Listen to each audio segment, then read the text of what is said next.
有一个人偷偷的跑来我们店里了，我们的 Yes 认证师，不知道今天来的是谁，又是诱人哥。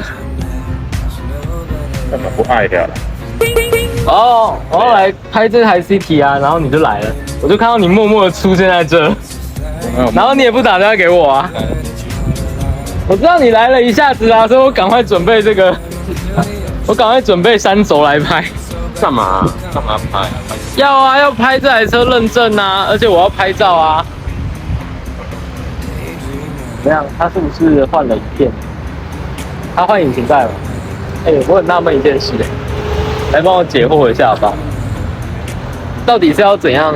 到底是要怎样插可以插到只换引擎盖，但是没有换起来？什么意思？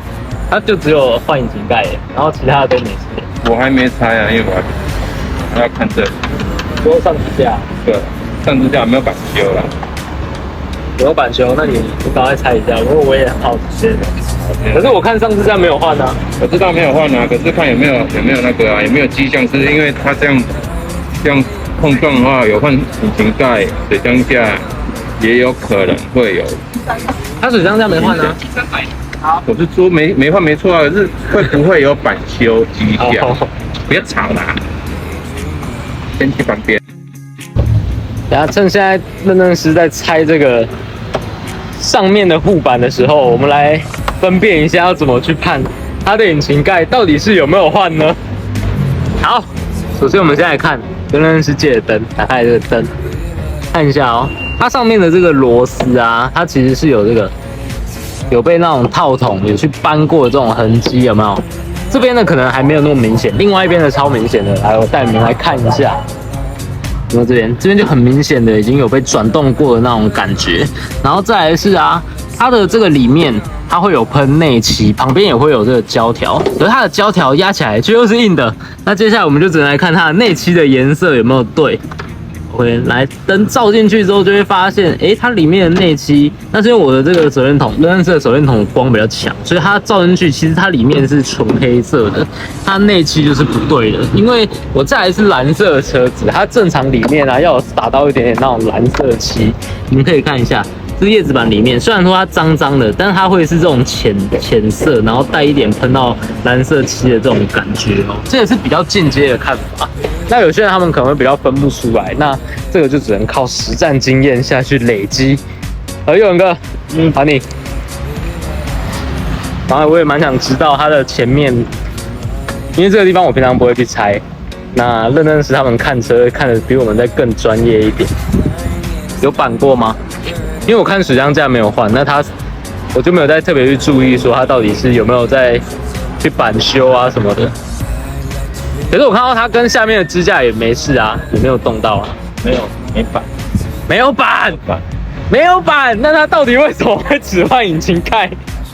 以你多年的经验来跟大家分享一下。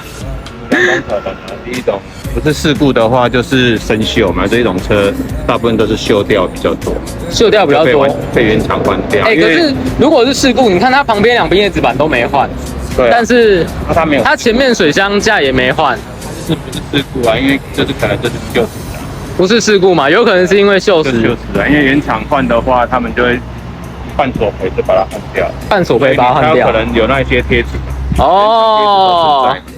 可是认证师讲到一个重点哦，一看就知道那些贴纸都重贴过，但这些贴纸都只有原厂比较才能申请得到。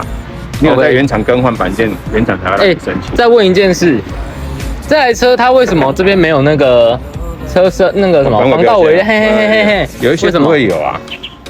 所以这台它的板件是没有喷防伪标签，对，防伪晶片啊，对，防伪晶片啊，它是没有喷的，对不对？因为我好像没看到，这台是没有喷。OK， 刚认证师讲到了一个很重要的问题，这个我也要提醒大家一下，就是不要觉得很意外，因为其实本田的车啊，它就是会比一般的车来的再更容易生锈一点点，但是后来原厂已经有召回了，已经里面还是有在修，因为比较新的车，大部分现在都会在喷那个很恶的那个胶，防油类似油还是胶的东西，就去做防锈。他们可能板件当初在处理的时候就是没有。但是这个10台里面可能有9台板都是这样吗？对啦，会这样，对不对？他们都会做处理。OK， 这个不是什么很大的事啊，因为其实我们主要在判定，就是判定说它不要是什么重大的事故，不要影响到骨架的结构。它车子本身就是本田的出厂的车子，就是会发生类似这样子的问题。但这台其实我觉得它已经算比较轻微的了。OK， 好，来带你们看一下整台车子整体的内装啊，跟它的维持的状况。这台车在我们进来的时候，我们就会先查验过一次，确认它的板件状况。符合我们的标准，我们才会进场哦。那其实并不代表说有更换过板件的车啊，它就一定是不好的车。就像刚刚任师说的，原厂有可能会直接那个出保之类的，直接把它换掉，所以引擎盖才会有更换的状况。那一般我们如果车子受到了撞击啊，如果你是前面受到撞击，像它换引擎盖，要么你就是可能侧边去撞到，或者是前面水箱在那边去 A 到。那才会导致引擎盖那边的更换，可是它的所有叶子板啊，跟它的水箱前面水箱罩也没有板过那些的痕迹，表示它就是单纯的更换过一片引擎盖，就这么简单。OK， 那我们这一台啊，它是 VTIS， 它是 City 的最顶级的版本了。而且我现在才发现，原来其实这一种 City 啊，它并不是在改款过后它才会有8颗气囊哦，这台它就已经是8颗气囊了。它可能唯一的差异啊，就是差异在它后面的椅子啊是没有那个 ISOFIX 的，所以你看到，它没有那个圆圈圈，就圆圈上面会画那个儿童安全座椅的符号，有没有？但是其他的配备应有尽有。所以你们看到了后座出风口，还有它的这套影音系统啊，就是导航跟倒车显影都有包含进去，然后包含的定速巡航，还有换挡拨片那些也全部都有哦。再来是还有一个很大的特色，前车主他是选了这一个 Medulo 4件式的套件，从侧裙啊，还有前保的下巴这些套件全部都有选到了，有没有？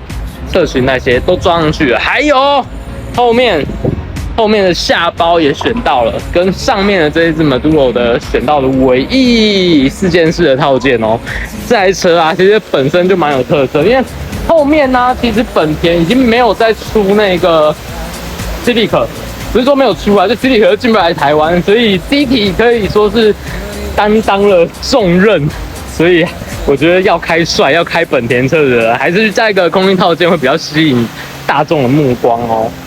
OK， 我今天要来帮大家问一个大家都很想知道的问题，佑哥，我想问你，因为你是认证师，你会看那个机件，你不是只是看板件，你还会看机件。对，你老实讲一件事，为什么大家要买本田？你是不是觉得本田的车，你目前看过来都没有出现什么引擎啊，还是什么变速箱有问题的？它的概率真的非常的低，对不对？目前很少，没有也不太会漏油，也不太会漏油。然后其实老车说实在的也还蛮安静的，很神奇哦。对，很神奇。就很多车子，你看像那一些老了之后，它的引擎有些会皮唰。都不用老啊，因为保固内就你还是不要太重伤某个品牌好了。但是本田的车，它是真的很可靠我真的这么觉得。几乎机能键没什么问题啊。我也是这么认为的，只是说可能就是方向机啊，因为它是电动。但是你有遇过那一种本田的车啊，它已经跑了可能70、80万、50、60万的那一种吗？哪有那么久？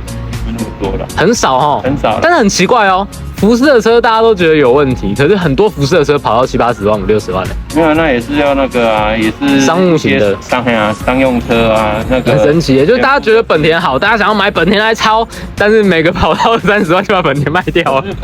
福斯的话，他们因为虽然已经跑那么多了，大部分也几乎该修的已经换了啦，已经修好了，不可能都没修。本田是几乎都不太需要修。好，我今天已经帮大家解答这个问题完毕了。这就是为什么大家喜欢买本田的车。就算本田的车它在中古车的市场上面非常的保值，可是它的可信度、可靠度还是非常的够哦。OK， 而且这台 CT 它其实给的配备真的一点都不少。那我觉得安全来说，国产车不能太要求它的安全性，但是我觉得有要基本的气囊那一些有足够，然后也有行机防滑那一些，那我觉得这台车啊就是非常值得购买的车辆咯。我实在是不得不说，就这个认证师啊，他真的是非常龟毛到一个不行。就算他确认完反正没换，可是他还是要拉胶条啊，再去看里面的内芯那些准不准。但我觉得这个是非常敬业的、啊，就是认证师他就是要做到这样，但是还可以降低他的那个出错率嘛，对不对？我觉得这样是非常好的。这也是在为大家把关啊，我觉得就是大家应该要非常的信任我们，就是花钱特别是请业时来做这个第三方的认证，因为这不只是保障你我的权益，也预防说你未来买到的车子啊有什么问题是你不知道的。那我希望就是大家来找我买车，我不会隐瞒你们车况，我会让你们非常的清楚你们买到的车况是怎么样。那你们只要信得过我，欢迎随时联络我，我的手机是0932070116，我是金汉，记得追踪订阅关注我的 YouTube 金实在哦，谢谢你们，拜拜。